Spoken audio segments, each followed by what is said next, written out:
Good morning dear students, welcome back. हम लोग continuity में हैं रिफ्रैक्शन के। तो आज हम लोग कुछ और चीजों के बारे में डिस्कस करने जा रहे हैं dear students. Principle of reversibility हम लोगों का पहला टॉपिक यहाँ पे होगा। अब ये प्रिंसिपल ऑफ रिवर्सिबिलिटी क्या है, जरा इसे समझने की कोशिश करते हैं। मैं यही डायग्राम यूज कर ले रहा हूं, इसी डायग्राम के बेसिस पे आपको कुछ चीजें एक्सप्लेन करना चाहूंगा। देखिए डियर स्टूडेंट्स,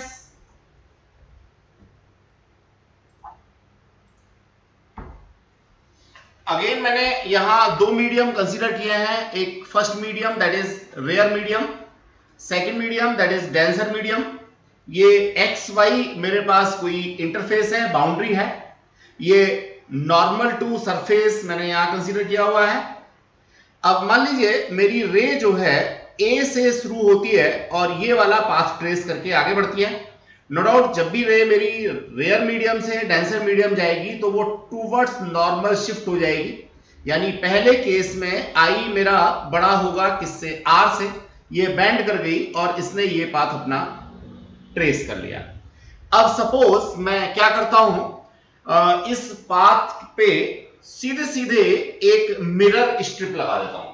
और ये मिरर स्ट्रिप मैं इस तरीके से लगाता हूं इसके पाथ में कि ये परपेंडिकुलर टू सरफेस हो। Exactly that is mirror strip. आप देख रहे होंगे इस मिरर स्ट्रिप को मैंने यहां पे लगाया इस रे के पाथ में, और इस तरह से लगाया कि जो इंसिडेंट रे थी वो नॉर्मल टू प्लेन मिरर आ रही है।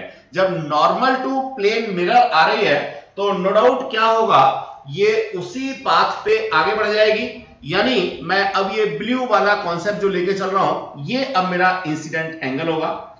यानी सेकंड केस में जब मेरी लाइट रे वापस आ रही है तो अब ये R as incident angle behave करेगा, और यहां जाकर के डेंसर से रेयर जब ये जाएगी तो अवे फ्रॉम नॉर्मल शिफ्ट हो जाएगी, और ये आई जो है वो एज रिफ्रैक्टेड एंगल यूज होगा। डिस्टेंस इन दोनों चीजों को मैं जरा मैथमेटिकली लिखने की बात करता हूं तो देखिए क्या बढ़िया सा रिजल्ट मिलता है। पहला केस जिसमें फर्स्ट मीडियम से सेकंड मीडियम जा रही थी, I will write here sine I over sine R equals to that is mu2 over mu1. Also you may write 1 mu2. I hope so this concept be clear for all of you. पिछली class में जो लोग नहीं थे वो निश्चित रूप से पिछली वाली क्लास को पहले परस्यू करेंगे, उसी के बाद यहां आएंगे, वरना तो दिक्कत होना स्वाभाविक है। अब जरा मैं दूसरे केस की बात करता हूं, ब्लू वाले की। कब? जब मैंने यहां पे मिरर स्ट्रिप लगा दी और ये लाइट रे जो है यहां से रिवर्स हो रही है। रिवर्स हो रही है तो अब मेरा लगेगा क्या, sine R, because of light ray पहला एंगल सबटेंड करती है आर, तो that must be termed as incident angle. अब देखिए आई इंसिडेंट एंगल को कहेंगे हम हमेशा, ऐसा बिल्कुल जरूरी नहीं है। नाम है, ये एक अलग बात है कि नॉर्मली हम लोग इंसिडेंट एंगल में आई लिखते हैं, अपॉन में sine of I. Now this I will act as angle of refraction, must be equals to mu1 upon mu2. Also you may write what 2 mu1. Distance अगर कोई बच्चा इन दोनों इक्वेशंस को, मान लीजिए ये इक्वेशन नंबर 1 है, ये इक्वेशन नंबर 2 है, दोनों को आपस में मल्टीप्लाई कर दे तो क्या होगा? बड़ा मजेदार सा केस, 1 इक्वल्स टू 1। ये क्या शो करता है? ये सिर्फ इतनी सी बात शो करता है कि मैथमेटिकली हम लोगों ने ये बात बता दी कि जो लाइट रे है अगर रिवर्स होती है तो उसी पाथ के ऊपर, देखिए यहां तक तो उसी पाथ पे आएगी, तो हमारा रिफ्लेक्शन से क्लियर हो रहा था कि भैया इंसिडेंट एंगल 0 है तो रिफ्लेक्शन एंगल भी 0 होगा। लेकिन जब ये इस बाउंड्री पे आएगी, इंटरफेस पे आएगी, यहां से दूसरे मीडियम में आएगी, तो उसी पाथ को रिट्रेस करते हुए ए पे ही पहुंचेगी। यही कहलाता है प्रिंसिपल ऑफ रिवर्सिबिलिटी। तो dear students, principle of reversibility आपको समझ आ गया। अब इसको एग्जाम में कैसे लिखोगे या नोट्स में कैसे लिखोगे, कोई आपसे पूछता है तो कैसे आप डिक्टेट करोगे? देखो बहुत नॉर्मल सी बात है, डिक्टेट करना, किसी को समझाना और एग्जाम में कॉपी पे लिखना, तीनों में थोड़ा थोड़ा सा अंतर है। चीज वही है, लेकिन कहीं ना कहीं हमें टर्मिनोलॉजी को, लैंग्वेज को थोड़ा सा गवर्न करके चलना होता है। तो I hope so dear students ये कॉन्सेप्ट क्लियर हो गया होगा। दोनों इक्वेशंस कैसे लिखी हैं हम लोगों ने, ये बात आप लोगों को क्लियर हो गई होगी। अब मैं आगे बढ़ना चाहूंगा, इस चीज को हम कैसे लिखेंगे, देखिए, if the final path of रे of light after it has suffered several reflections and refraction, देखिए यहां पे रिफ्लेक्शन हो रहा था और यहां पे रिफ्रैक्शन हो रहा था, उसने सेवरल कह दिया, ये हमने एक केस लेके समझाया, लेकिन अगर बहुत सारे केस भी होंगे तब भी ये वैलिड होगा। It retraces its path exactly, ये अपने पाथ को रिट्रेस करती है, एग्जैक्टली उसी पाथ पे चलती है। इस चीज को हमने कहा है प्रिंसिपल ऑफ रिवर्सिबिलिटी। इसको प्रूव करने के लिए हमने दो केस लिए हैं। पहली इक्वेशन हमने यहां पे बनाई है sin i over sin r equals to 1 mu 2, और दूसरी इक्वेशन जो वापस आ रही थी मिरर स्ट्रिप के बाद हम लोगों ने इक्वेशन बना दी अगेन यहां पे दिस वन। अब दोनों को मल्टीप्लाई किया तो हम लोगों को 1 मिल गया। मैथमेटिकली हम लोगों ने इस चीज को प्रूव कर दिया। जो चीज हमने आपको अभी समझाई थी वही चीज यहां पे हमने दे रखी है। चलिए डियर स्टूडेंट्स, अब मैं आगे थोड़ी सी बात करना चाहूंगा refraction through rectangular glass slab and lateral shift. देखिए ग्लास स्लैब वो भी रेक्टेंगुलर क्या होती है, इसके थ्रू रिफ्रैक्शन कैसे होता है, ये बात हम लोग अभी यहां पे सीखने जा रहे हैं। तो dear students, at all first I want to show you rectangular slab.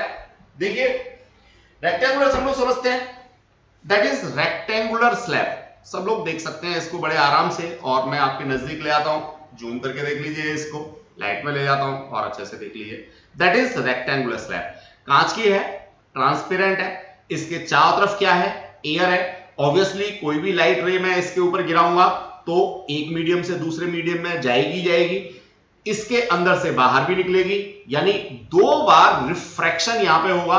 पहला क्या, एयर से ग्लास में, दूसरा क्या, ग्लास से एयर में। तो ये दोनों ही रिफ्रैक्शंस को मैं यहां एक्सप्लेन करने की कोशिश करूंगा डियर स्टूडेंट्स।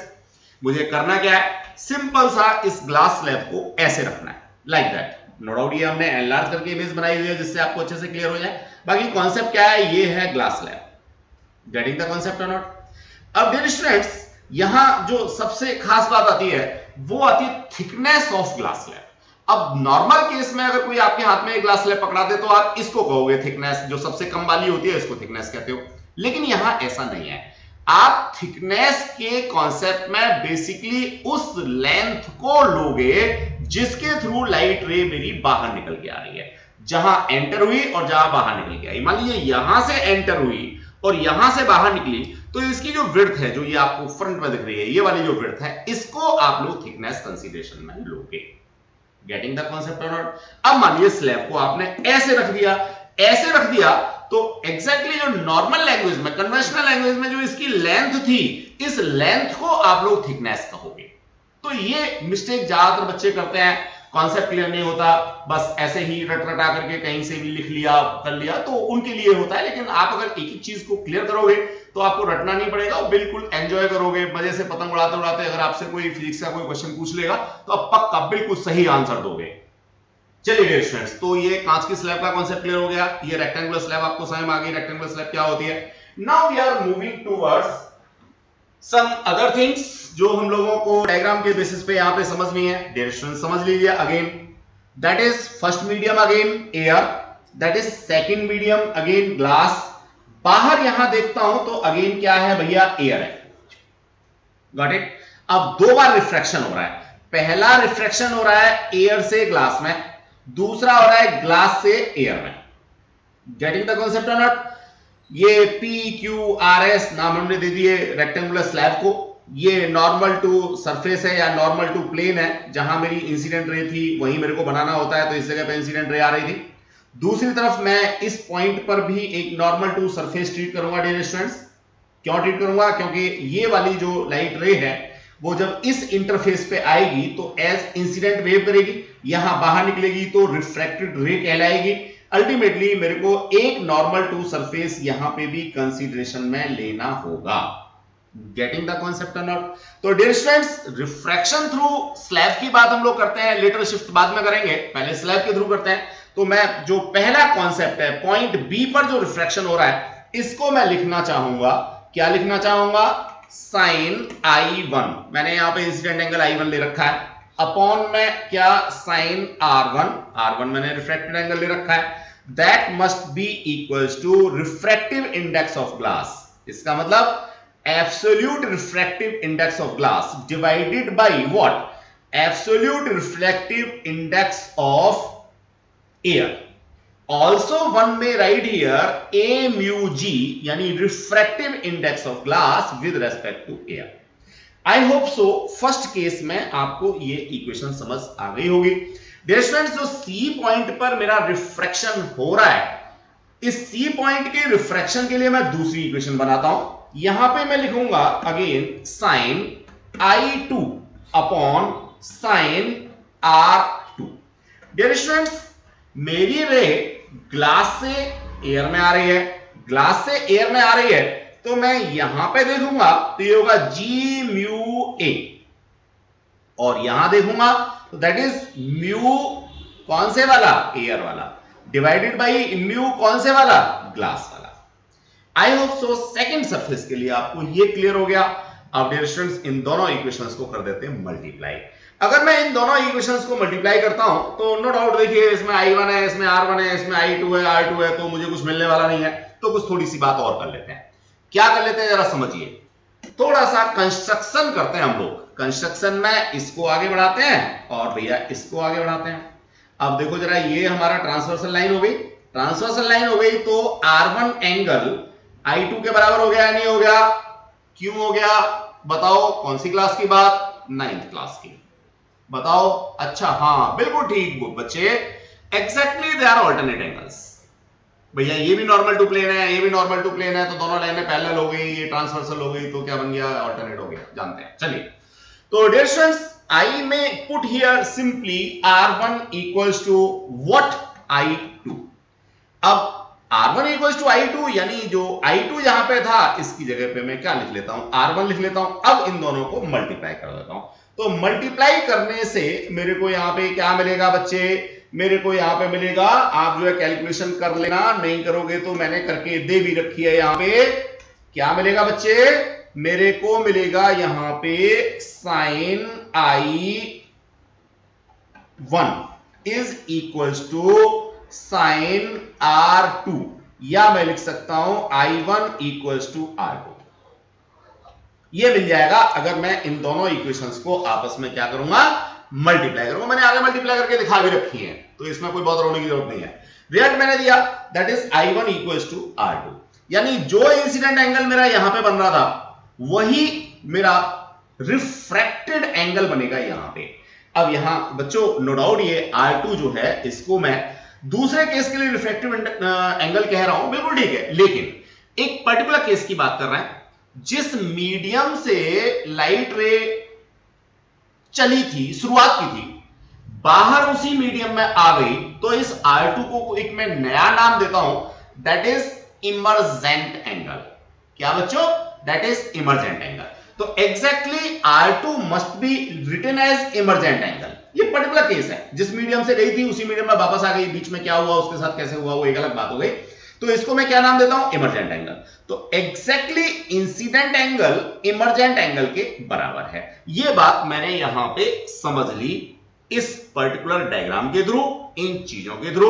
अब जरा देखिए, अगर ये वाला एंगल इसके बराबर है तो ये क्या प्रूव करता है? ये प्रूव करता है बच्चों, जो इंसिडेंट रे थी उसके एग्जैक्टली पैरेलल निकलेगी इमर्जेंट रे। अब मैं इसको क्या कहूंगा? इमर्जेंट रे।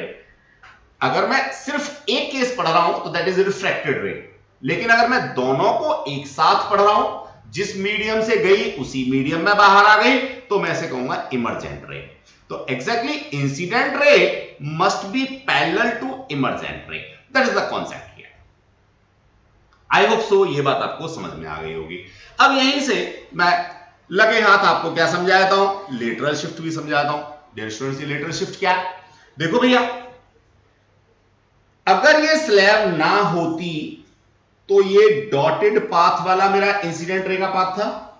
अब मैंने स्लैब रख दी, तो ये मेरे पास इमर्जेंट रे है। मैं अभी बता के चुका हूं, प्रूव भी किया है मैथमेटिकली, कि भैया इंसिडेंट रे की डायरेक्शन और इमर्जेंट रे की डायरेक्शन दोनों कैसी है, पैरेलल है। तो इन दोनों पैरेलल लाइंस के बीच में जो डिस्प्लेसमेंट है, इसी डिस्प्लेसमेंट को मैं कहता हूं लेटरल शिफ्ट। क्या कहता हूं बच्चों, लेटरल शिफ्ट। हम लोग इसके लिए एक मैथमेटिकल एक्सप्लेनेशन भी करने वाले हैं। मैथमेटिकल एक्सप्रेशन हम लोग यहां पे प्रूव भी करेंगे, हमारे सिलेबस में भी है, 2 मार्क्स हमारे एग्जाम में भी कई बार डिस्कस होता है। लेकिन लेटरल शिफ्ट होता क्या है, डिफाइन भी नहीं मैंने बच्चों, अभी आपको सिर्फ समझाया है कि लेटरल शिफ्ट होता क्या है। Now we would like to define और write all these things which we have explained here. 1 minute का समय, आप इसको जरा ग्रेस्प कीजिए।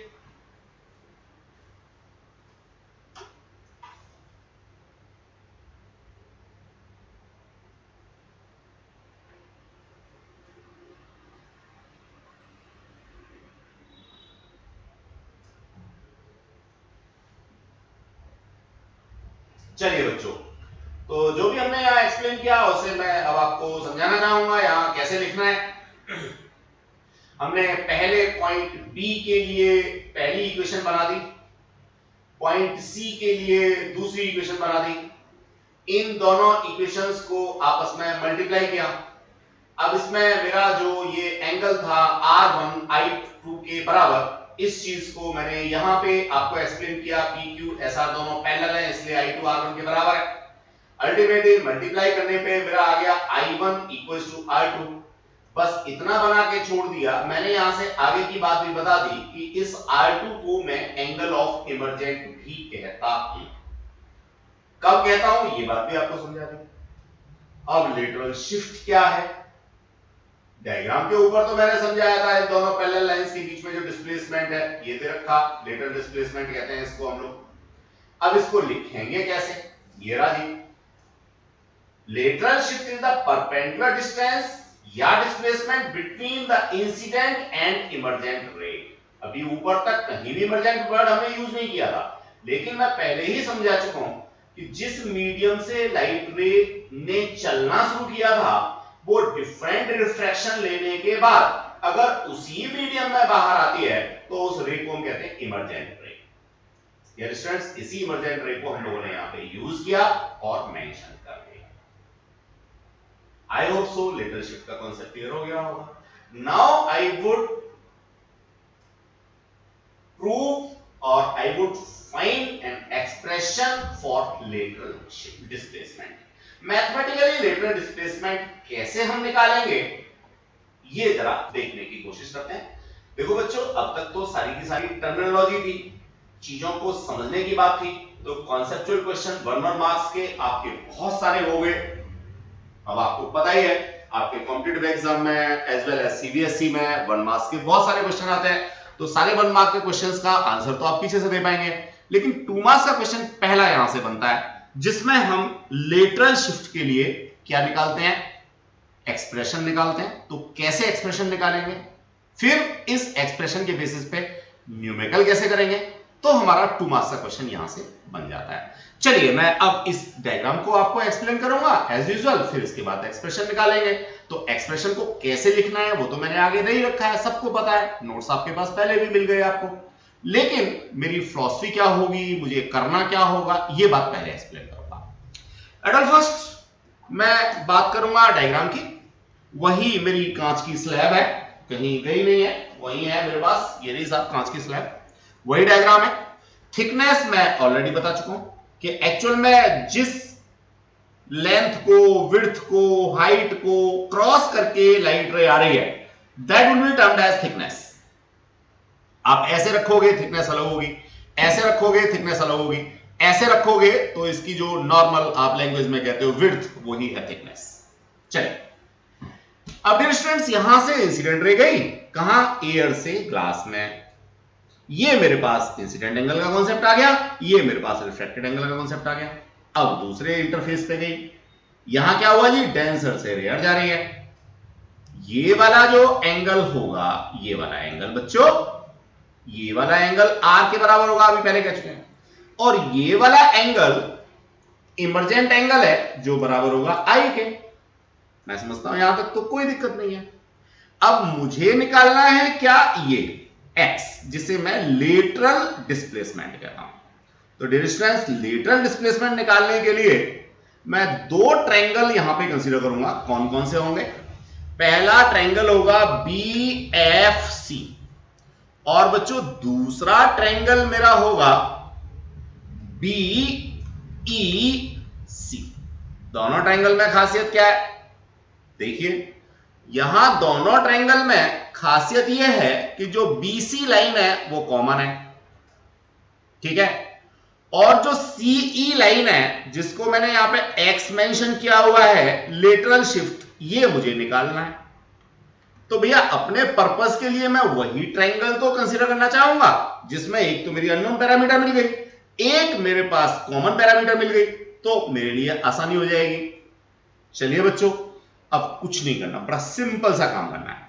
चलिए देखिए क्या करना है। मैं एक ऐसा टिक्नोमेट्रिकल रेशियो कंसीडर करता हूं जिसमें मेरा आर आ जाए, थिकनेस आ जाए, और ये जो कॉमन वाली लाइन है ये आ जाए। तो डियर स्टूडेंट्स, ऊपर वाले ट्रायंगल से मेरे को यहां मिलता है, क्या मिलता है? Base hypo. तो बेस अपॉन हाइपो क्या होता है? कॉस होता है। That is cos R equals to base यानी थिकनेस ओवर हाइपो। हाइपो का नाम क्या है? बीसी। पहली इक्वेशन मेरी आ गई बच्चों। अब जरा दूसरी इक्वेशन की बात करते हैं। मुझे x चाहिए, इसका मतलब मुझे एक ऐसा ट्रिग्नोमेट्रिकल रेशियो लेना होगा जिसमें x जरूर आ जाए। दूसरा, जो कॉमन है पहले और दूसरे ट्रायंगल में, वो चाहिए। तो बच्चों देखो, x आ जाए और क्या आ जाए? BC आ जाए। ये मेरे को मिल सकता है इस एंगल की हेल्प से। ये एंगल कितना होगा जरा इसकी भी बात कर लेते हैं, ज्योमेट्री से ही पता लगेगा। भैया थोड़ी देर के लिए मैं इसी रे को आगे बढ़ा रहा हूं। ये वाला एंगल नो डाउट इस पूरे एंगल के बराबर हो गया। इसमें से r मैंने हटा दिया, तो ये छोटे वाला एंगल i माइनस आर के बराबर बचा या नहीं बचा? बस अब तो कुछ बचता ही नहीं है जी, अब तो सब कुछ हो गया। क्या लिखोगे? Sine i minus R equals to perpendicular over hypo. Perpendicular क्या है? x, जो मुझे चाहिए थी, अपॉन हाइपो क्या है? हाइपो है अगेन BC। बच्चों समझ गए होंगे, सब समझदार हैं, बड़े होशियार बच्चे हैं। अरे भैया 2 मिनट के अंदर दो ट्रायंगल कंसीडर किए, दो इक्वेशन बनाई, जो जरूरत थी, जो दे रखा था, उन दोनों को लेकर के ऊपर वाले में से BC की वैल्यू लो, नीचे वाले में डाल दो, या नीचे वाले से BC की वैल्यू लो, ऊपर वाले में डाल दो, आपको एक प्यारा सा रिलेशन मिल जाएगा इन terms of thickness as well as in terms of x, r and I. Getting the concept dear students or not? आप चाहें तो इस r को भी रिप्लेस कर सकते हैं। क्यों करेंगे r को रिप्लेस? अरे भैया कांच की स्लैब के अंदर जाकर के कौन मेजर करेगा इस r को? नो डाउट थोड़ा मुश्किल काम है। रिफ्रैक्टिव इंडेक्स अगर मेरे को पता है तो मैं r की value in terms of refractive index निकाल सकता हूं। कैसे निकाल सकता हूं? वो इक्वेशन भी यहां पे लिख के दिखा देता हूं। Sine i over sine r equals to a mu g। Generally कितना होता है? 1.5 जनरली। बाकी तो आपके न्यूमेरिकल में क्वेश्चन में जो भी दे रखा होगा आप यूज करेंगे, लेकिन मैं तो फॉर ए शेप आपको बताया। तो डियर स्टूडेंट्स, यहां से आप लोग इस r को भी क्या कर सकते हैं? सेपरेट कर सकते हैं, और इन terms of i and mu ये वैल्यू r की प्लेस कर सकते हैं, ये वैल्यू r की प्लेस कर सकते हैं। क्यों? इसलिए क्योंकि ये r जो है वो इनसाइड स्लैब बन रहा है, जो मैं मेजर नहीं कर सकता, या मेजर करने के लिए मेरे को स्लैब को हटाना होगा, एक पाथ ट्रेस करना होगा, एक्सपेरिमेंटली निकालना होगा। Experimentally each and everything is possible, क्योंकि भैया फिजिक्स तो है ही 100% एक्सपेरिमेंटल। तो एक्सपेरिमेंट तो निकाल दोगे, लेकिन न्यूमेरिकल में कई बार आपको इसको निकालने में दिक्कत होती है, तो you may simply replace it. तो बच्चों मैंने यहां लेटरल शिफ्ट के लिए आपको फिलॉसफी दी है कि आप करोगे क्या, अब लिखोगे क्या, दैट इज हियर। ग्रेस करो इसे जल्दी से, फिर हम लोग आगे बढ़ते हैं।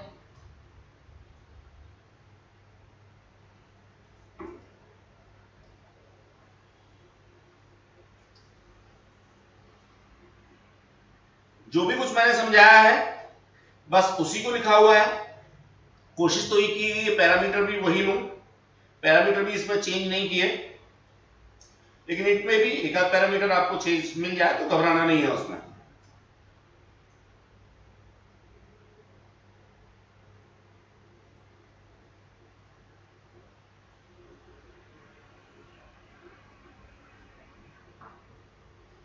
Welcome back. देखिए आगे क्या है, रेशंस वही डायग्राम वही सब चीजें, दो ट्रायंगल कंसीडर किए, एक्स की वैल्यू को यहां से सेपरेट किया, डाल दिया, अपने आप से करेंगे ज्यादा बेटर होगा। कॉस आर की वैल्यू हम लोग ट्रिग्नोमेट्रिकल आइडेंटिटी से भी ला सकते हैं, cos square theta equal to 1 minus sine square theta से, और जो मैंने तरीका बताया था व्यू के टर्म्स में वहां से भी ला सकते हैं, इट्स योर चॉइस। आप in terms of refractive index इसको निकाल सकते हैं इक्वेशन नंबर 2 में, या जो मैंने आपको बता रखा है वहां से निकाल सकते हैं, दोनों ही तरीके आपके पास है। आप ये सारी कैलकुलेशंस अपने आप से करके देखेंगे, 100% आपको समझ आ जाएगा। फिर भी अगर कोई दिक्कत होती है तो simply you have to WhatsApp me. The lateral shift produced by a glass slab increase with, यानी किन किन फैक्टर्स के ऊपर लेटरल शिफ्ट डिपेंड करेगा, इस फॉर्मूले से पता लग रहा है। थिकनेस के ऊपर डिपेंड करेगा, रिफ्रैक्टिव इंडेक्स के इनवर्सली प्रोपोर्शनल करेगा, इंसिडेंट एंगल के ऊपर भी डिपेंड करेगा। तो रिजल्ट हमने याद रखे हैं, the increase in thickness of glass slab lateral shift बढ़ जाएगा, the increase in the value of angle of incidence यहां से डायरेक्टली प्रोपोर्शनल आ रहा है, देखो बढ़ जाएगा, the increase in the value of the refractive index of the slab. अब कोई बच्चा कहेगा सर आपने तो कहा था यहाँ रेसिप्रोकल में आ रहा है, हाँ बच्चे रेसिप्रोकल में आ रहा है, लेकिन 1 माइनस भी है, देखो यहाँ पे ये 1 माइनस भी है, दिख रहा है ना। तो हम लोगों ने यहीं से कंक्लूड किया और 3 बातें कर ली। कॉम्पिटिटिव एग्जाम के लिए कोई रॉकेट साइंस नहीं होता, कंप्यूटर हम लोग अगर देखें तो इन्हीं छोटी छोटी चीजों पे मिलकर के बना होता है। देखिए जरा बच्चों, तो कॉम्पिटिटिव एग्जाम के लिए हम लोग सिंपल सा ये 3 चीजें याद रख सकते हैं। अब हम लोग बात करेंगे इस पे बेस्ड एक छोटे से न्यूमेरिकल की, फिर आगे बढ़ना चाहेंगे। एग्जांपल नंबर 6 डियर स्टूडेंट्स, पढ़ते हैं हम लोग क्या कहता है, बड़ा छोटा सा एग्जांपल है, निकालने की कोशिश करते हैं, यही फॉर्मूला यूज होगा। A ray of light is incident at an angle 60 degree, incident angle की वैल्यू दे रखी है, on one face of a rectangular glass slab, thickness 0.1 metre दे रखा है, रिफ्रैक्टिव इंडेक्स 1.5 दे रखा है, कैलकुलेट द लेटरल शिफ्ट।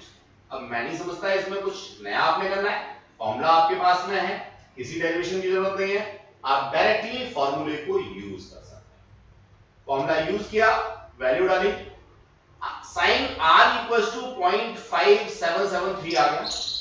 आप अपना आंसर यहीं छोड़ सकते हैं बच्चों, इसी जगह पे आप अपना आंसर छोड़ सकते हैं, इससे आगे करने की जरूरत आपको नहीं है। ये जो आंसर है ये कहीं ना कहीं हम लोगों को लॉग टेबल या साइन टेबल की हेल्प से निकालना होता है, वो हमारे पास अवेलेबल नहीं होती तो जरूरत नहीं है। चलिए डेट स्टूडेंट्स, अब मैं और आगे बढ़ना चाहूंगा, एक छोटा सा टॉपिक और कंसीडर करना चाहेंगे।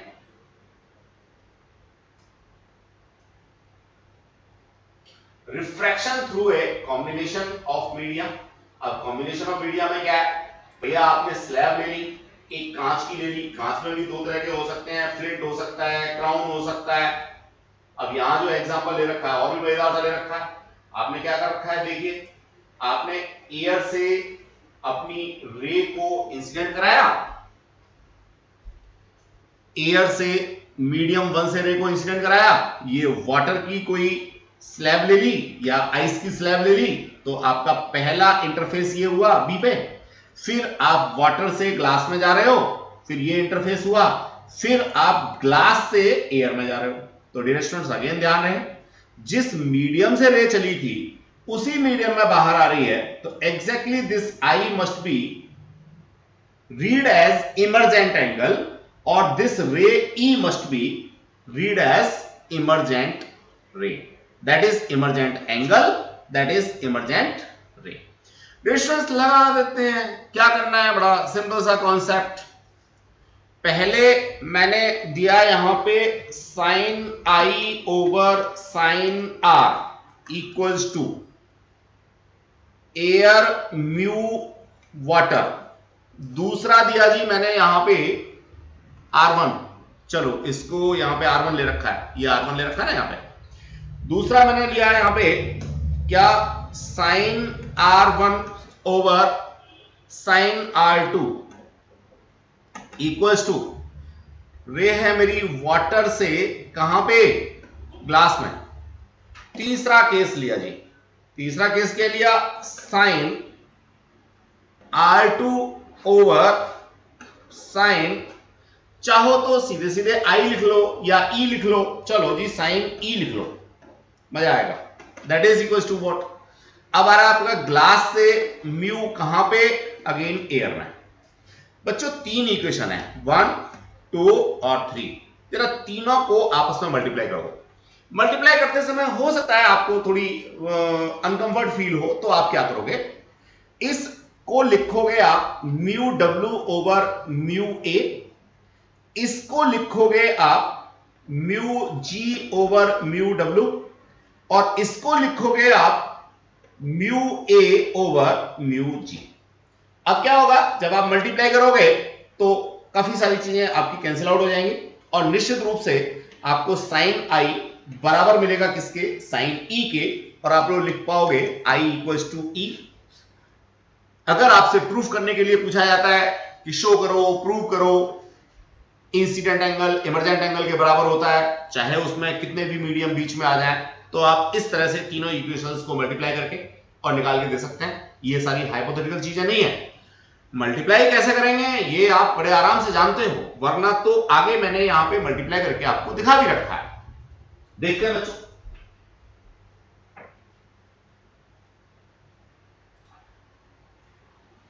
ये देखिए पहला केस 1 म्यू 2, दूसरा केस 2 म्यू 3 का मैंने यहां पे मीडियम के नाम ही लिख रखे हैं तो और ज्यादा अच्छा एक्सप्लेनेशन है। तीसरा केस, तीनों का आपने मल्टीप्लाई किया, मल्टीप्लाई करने पे आपको ये कॉन्सेप्ट मिल गया, जहां से I इक्वल्स टू E आप लोग प्रूव करके दे सकते हैं। तो डियर स्टूडेंट्स, आज की क्लास में हम लोग इतना ही करेंगे, और इसके बेसिस पे बहुत सारे एप्लीकेशंस इसके मिलते हैं। कॉन्सेप्चुअल क्वेश्चंस उनके ऊपर बनेंगे, न्यूमेरिकल भी बनेगा। जैसे हमारा जो सबसे पहला यहाँ कॉन्सेप्ट है वो है रियल एंड एपिरेंट डेप्थ का, तो इसे हम लोग नेक्स्ट क्लास में डिस्कस करेंगे। आज के लिए मैं क्लास को यहीं ओवर करना चाहूंगा। आई होप सो आप इससे रिलेटेड कुछ न्यूमेरिकल्स और लगाएंगे जो असाइनमेंट सेक्शन में आपको दे रखे हैं या एमसीक्यू सेक्शन में दे रखे हैं, तो आपका ये कॉन्सेप्ट पक्का हो जाएगा। रोजाना पढ़िए, लगातार पढ़िए, तरीके से पढ़िए। Thanks a lot.